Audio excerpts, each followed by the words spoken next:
Metro is gearing up to temporarily shut down a line that runs through Prince George's. I'm Katara Jones. I'll have all the details coming up on CTV News.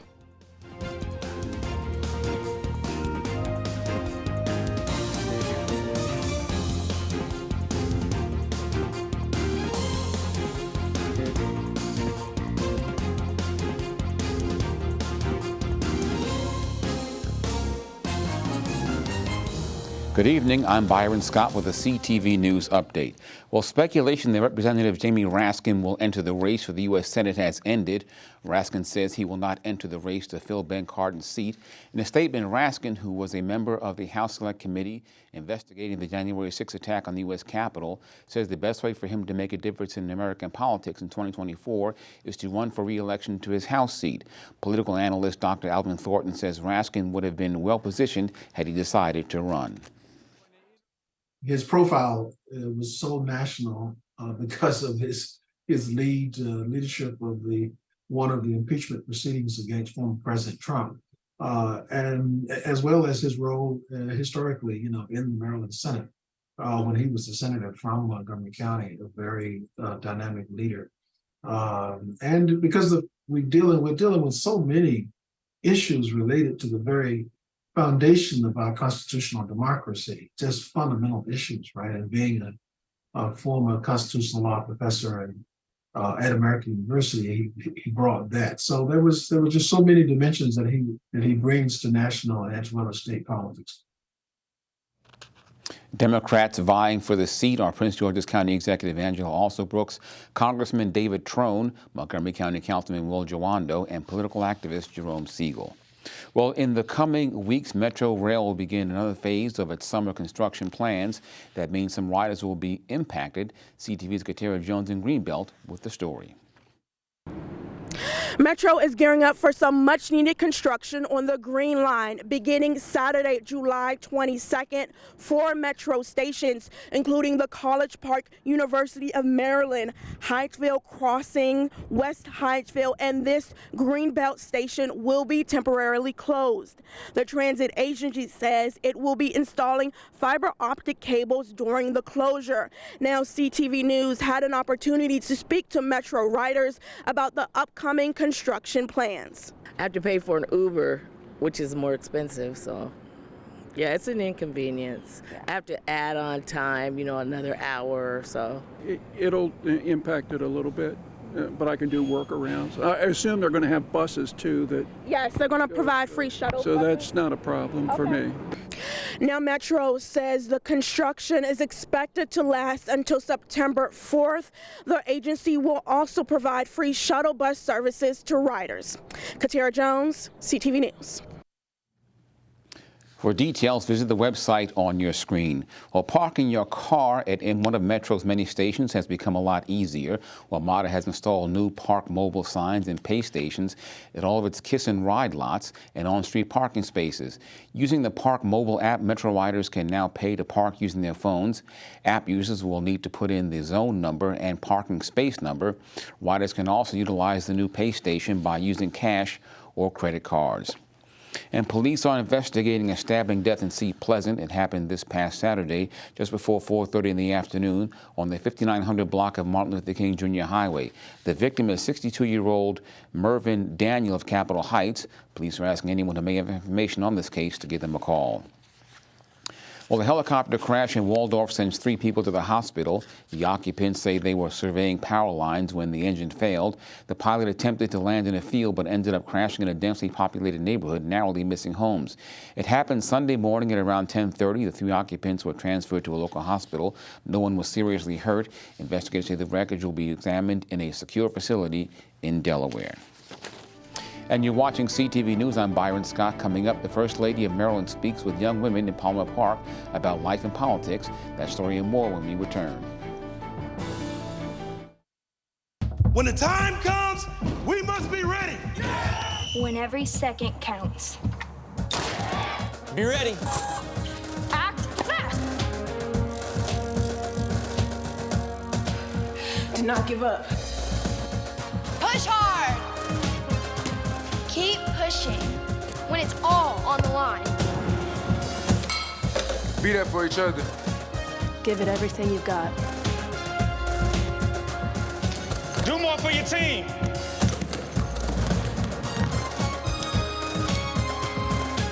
Be ready. Stay ready. Call 911. Be ready. Be ready. Be ready. Be ready. Call 911. To learn hands-only CPR, visit heart.org/hands-only-CPR. A Baltimore man is fatally shot in downtown Silver Spring over the weekend. Investigators say shots were fired inside a parking garage near Thayer and Silver Spring Avenues early Saturday morning. Police found 21-year-old Kaimani Bailey on the first level of the garage. He was later pronounced dead.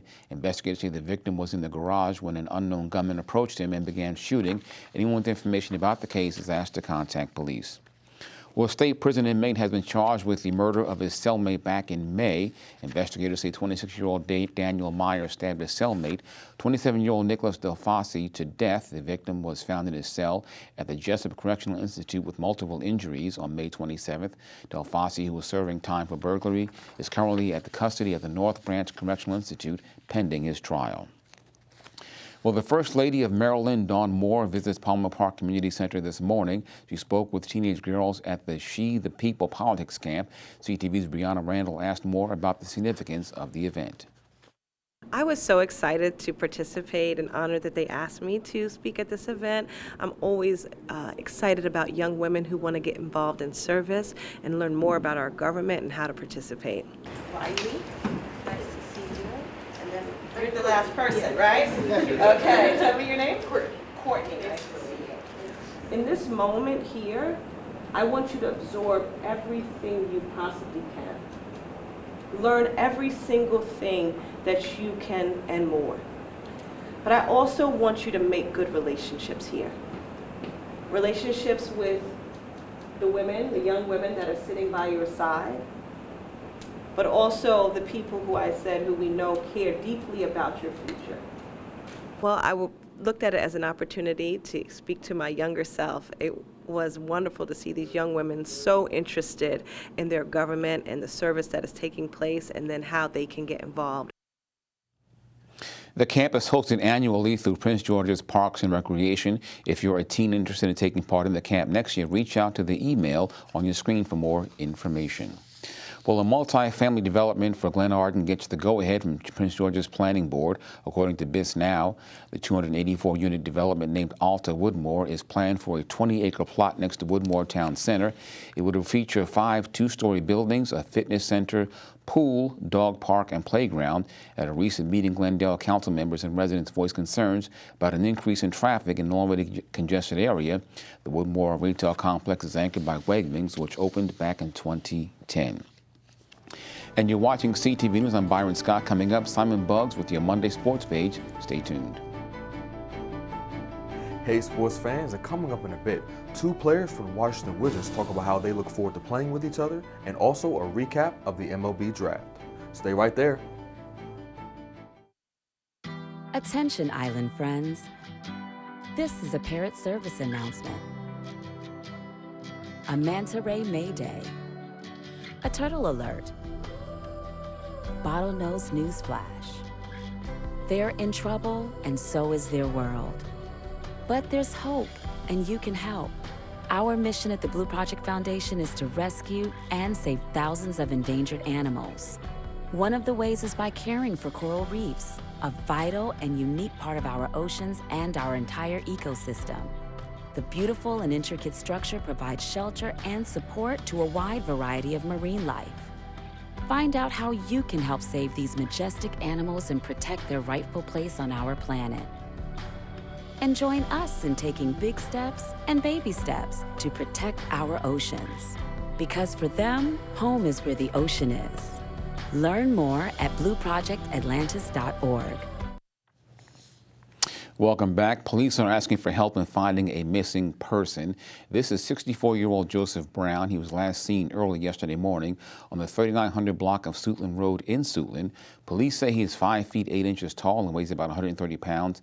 Anyone with information as to his whereabouts is asked to contact police.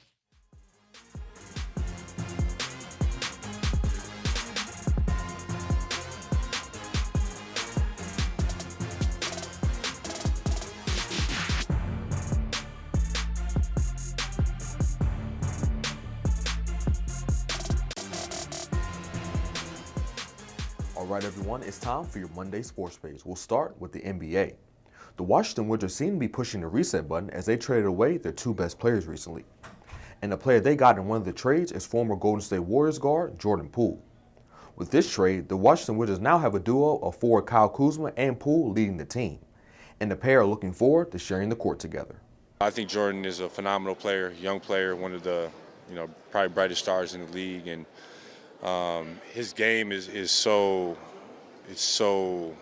versatile, but exciting at the same time. And he has many levels to go still. He's only 24, I think 24, but he's got a bright future, and I'm excited just to help him out. Cool to see Kuz flourish in DC, kind of opening up his game and becoming the player that he is, and being able to get the opportunity, open your game, play, lead a coach or lead a team, franchise and organization. It's a really good challenge, and I'm so glad Kuz is back to be able to have that duo.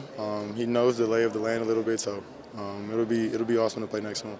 Switching to some baseball news, Matt Shaw of former Terps' dreams came true last night as he was selected by the Chicago Cubs in the MLB draft. Shaw was taken with the number 13 pick. And the 2023 Big Ten Player of the Year and Brooks Wallace Awards recipient is excited to be a Cub. Chicago is where I wanted to go. Obviously, being hometown kid, I'd like to go to the Red Sox, but there was something about Chicago, kind of the history of the field, the players that are there. It kind of seemed like a perfect fit for me. So when my name got called for Chicago, it was like, this is great, this is perfect. It just felt right. And lastly, the Orioles took Vanderbilt outfielder Enrique Bradfield Jr. with their pick in the MLB draft.